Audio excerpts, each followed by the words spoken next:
आज के वीडियो में बच्चों हम समकोण त्रिभुज के बारे में पढ़ेंगे और ये पाइथागोरस प्रमेय जो कि समकोण त्रिभुज से संबंधित है, समकोण त्रिभुज पे लागू होती है। तो अपन यहीं से स्टार्ट करेंगे। पाइथागोरस प्रमेय के बहुत सारे उपयोग हैं। अभी पहले इसके ऊपर थोड़ी अपन पाइथागोरस जो है प्रमेय की जो है चर्चा कर लें, फिर उसके बाद अपना याद करते हैं। पाइथागोरस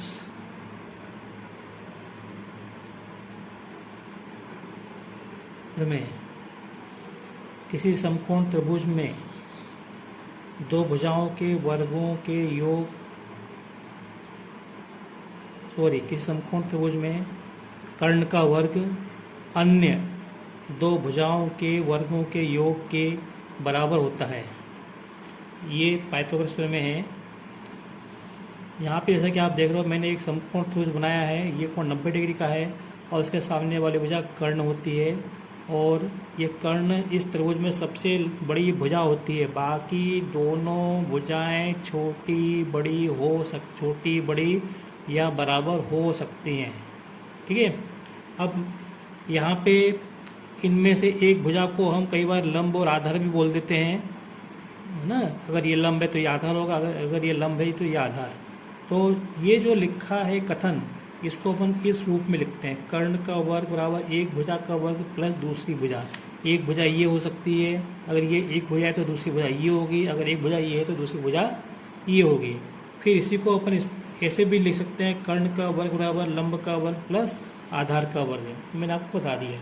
अब इसी को अपन संकेत के रूप में भी लिख सकते, नाम से भी लिख सकते हैं।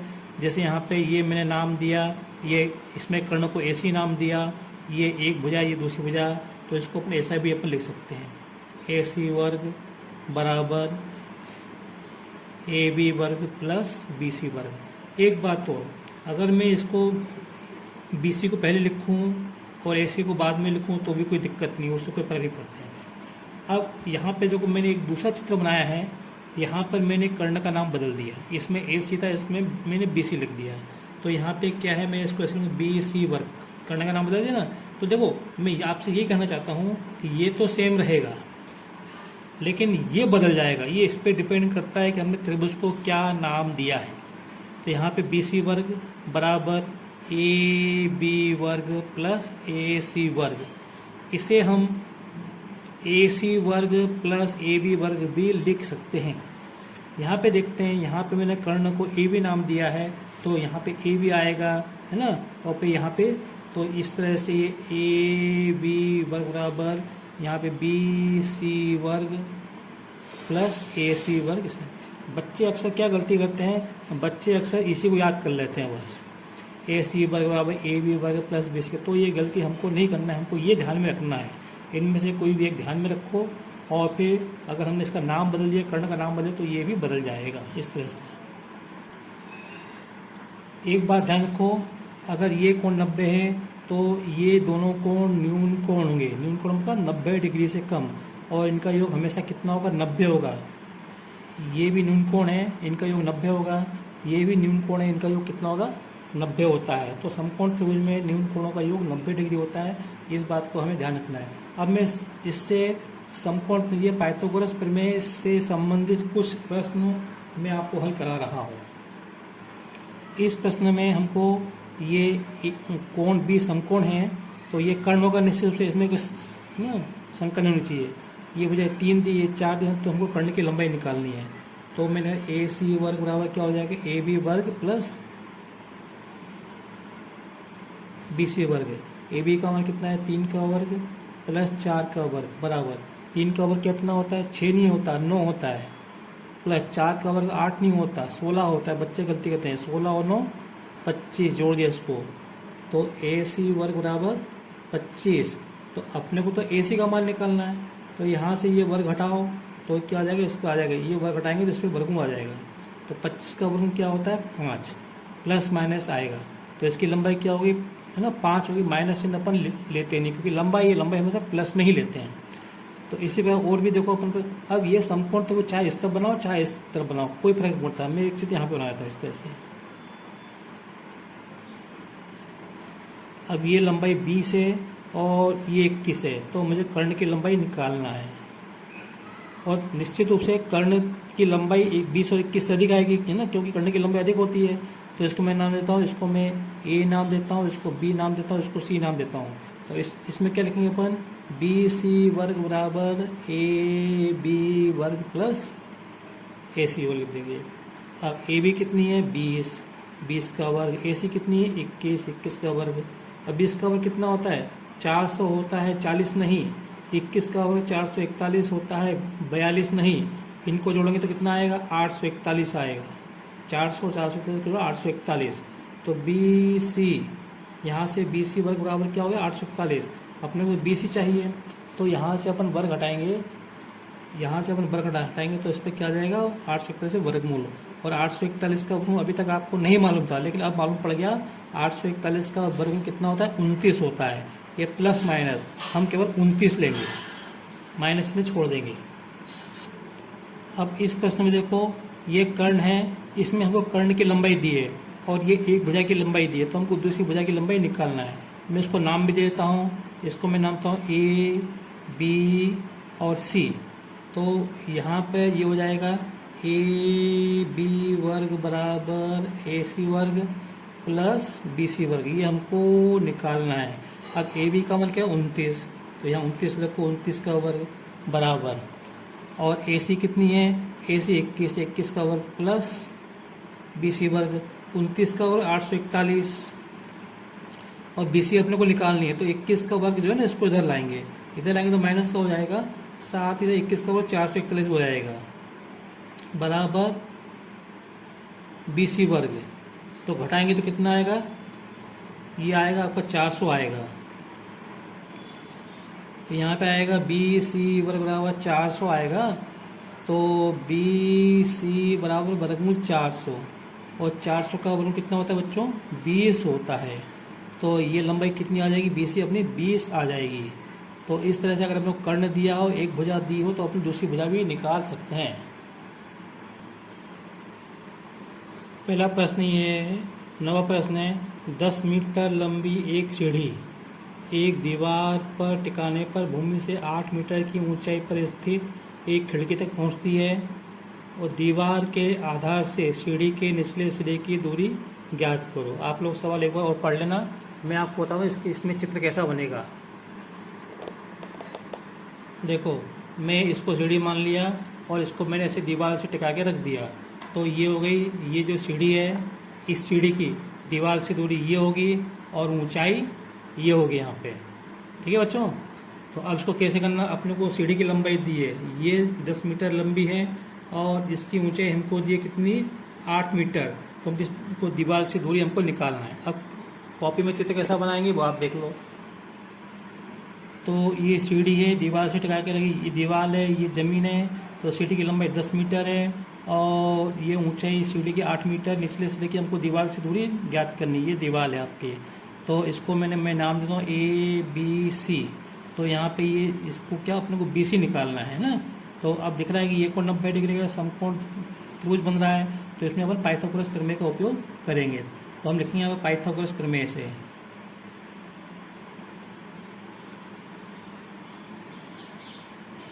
क्या होती है पाइथागोरस प्रमेय, लिखेंगे ऐसे, कर्ण का वर्ग बराबर लंब का वर्ग प्लस आधार का वर्ग है। तो यहाँ पे कर्ण क्या है ए सी, लंब कितना है लंब ए बी, आधार क्या है बी सी। तो लंब से मतलब ऊंचाई, आधार से मतलब दूरी। तो ए सी कितनी दी है 10 का वर्ग बराबर ए बी कितनी दी 8 मीटर, बी सी हमको निकालना है। तो 10 का वर्ग 100 और 8 का वर्ग क्या होता है 64 होता है। इस 64 को इधर लाएंगे तो माइनस का हो जाएगा, इधर क्या हो जाएगा बी सी वर्ग। तो 100 में से 64 जाएंगे 36। तो बी सी वर्ग बराबर 36 हो जाएगा। तो हमको बी सी निकालना है, तो ये जाएगा वर्गमूल 36 और 36 का वर्गमूल 6 प्लस माइनस। तो हमको केवल प्लस चिन्ह लेना है, माइनस चिन्ह नहीं लेना। तो ये हो जाएगी, तो ये कितनी हो जाएगी ज़मीन से दूरी सीढ़ी की 6 मीटर हो जाएगी। ठीक है बच्चों, लिख दो यहाँ पे। आशा है कि आपको ये प्रश्न समझ में आ गया होगा।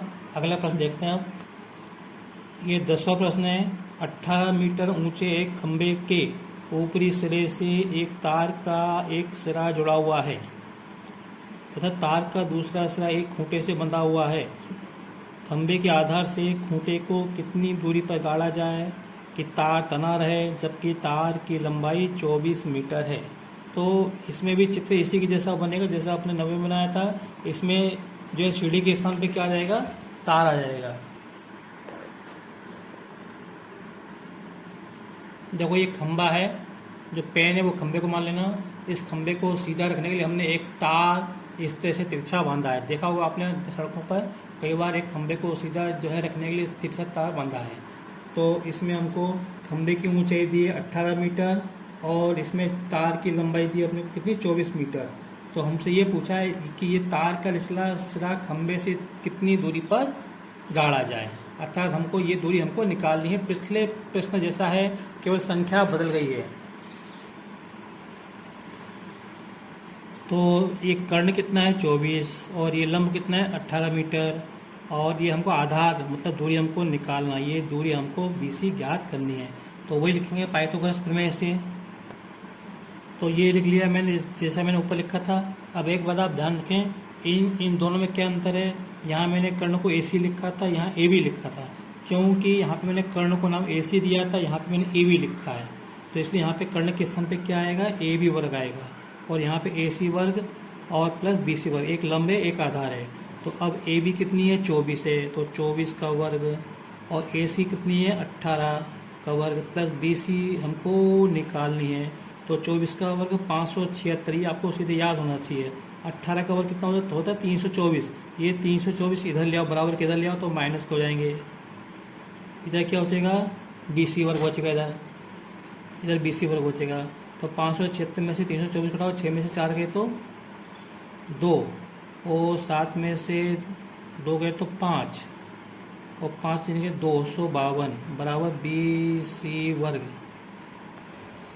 तो देखो 252 का तो वर्गमूल होता नहीं है, तो इसको अपन ऐसे लिखेंगे BC बराबर वर्गमूल 252, और 252 का वर्गमूल नहीं होता तो इसको अपन ऐसे लिखेंगे, इसका 36 गुणा 7।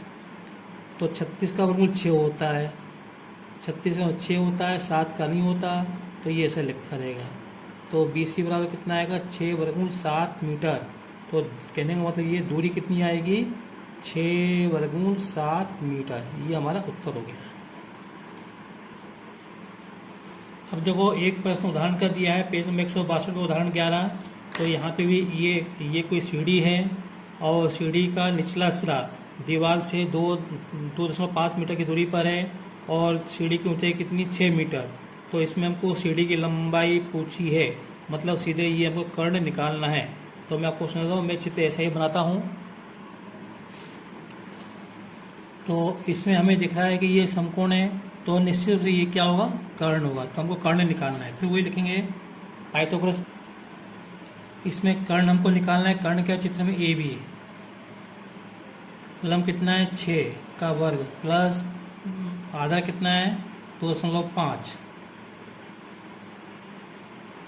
ठीक है। तो अब आपको ये भी मालूम होना चाहिए कि कर्ण की जो लंबाई होगी ये इनसे अधिक आएगी, 6 और 2.5 से अधिक, कहने का मतलब 6 से अधिक आएगी। तो देखते हैं कैसे करना है। 6 का वर्ग 36 होता है, प्लस 25 का वर्ग 625। देखो 2.5 का गणो 2.5 पे करेंगे तो 625 आएगा, और उसके बाद 2 अंकों से पहले दशमलव आएगा, 1 और 2 अंकों से पहले दशमलव आएगा, तो 6.25 आएगा। अब इनको जोड़ेंगे तो आएगा 38.25। अब इनका वर्गमूल लेना है, AB बराबर इसका वर्गमूल लेना है।